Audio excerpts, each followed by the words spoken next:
kwa jiografia Ilala ni kubwa kama unavyoiona. Unaweza kufikiri ni ndogo kiwango hicho. Na ndio maana kuna hivi viwanja ambavyo tunaendelea kuvijenga. Nia yetu ni kwamba tunataka AFCON kila mtu katika Ilala baada ya AFCON aseme kweli nimeburudika na AFCON hapa. Aweze kufurahi kitendo ambacho Mheshimiwa Rais na ndugu zetu wa TFF wameleta hapo AFCON.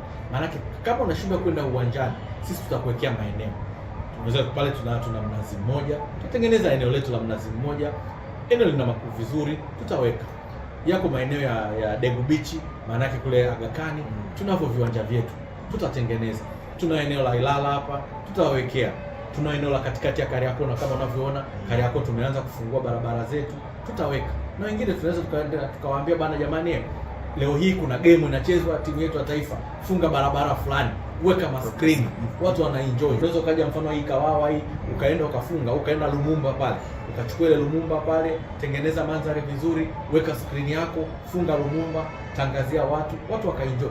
Nia ni kwamba tunataka kila mtu, wale watoto wadogo waenjoy, mtu mzima aenjoy, wazee waenjoy.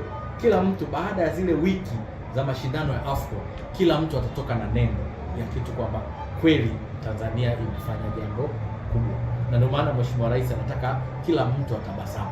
Na sisi kama Wanailala tunatamani kwamba baada ya mashindano ya AFCON kila mtu atabasamu. Mwenye uwezo mkubwa tajiri atabasamu, yule mdogo mwenye kauwezo kadogo atabasamu. Yale maeneo ambayo tunajua hawa watu uwezo labda ni mdogo, tutawafungia skrini za uhakika.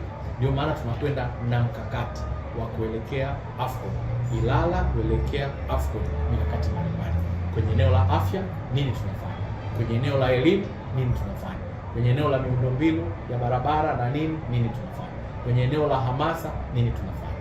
Eneo la entertainment nini tunafanya? Dhamira yetu ni kuhakikisha kwamba kila mtu aenjoy na AFCON. Na sisi tunajitambua kama Wanailala. Ilala ndio kitovu cha mkoa wa Dar es Salaam, lakini Dar es Salaam ndio kitovu cha kibiashara kwa nchi ya kwetu. Lakini kama tunazungumza Tanzania ni kitovu cha biashara cha nchi zote za Afrika Mashariki, maana yake kitovu chake kikuu kiko wapi? Kitovu chake kikuu kiko Ilala, kwa sababu Ilala ni kitovu kwa Dar es Salaam na Dar es Salaam ni kitovu kibiashara kwa Tanzania.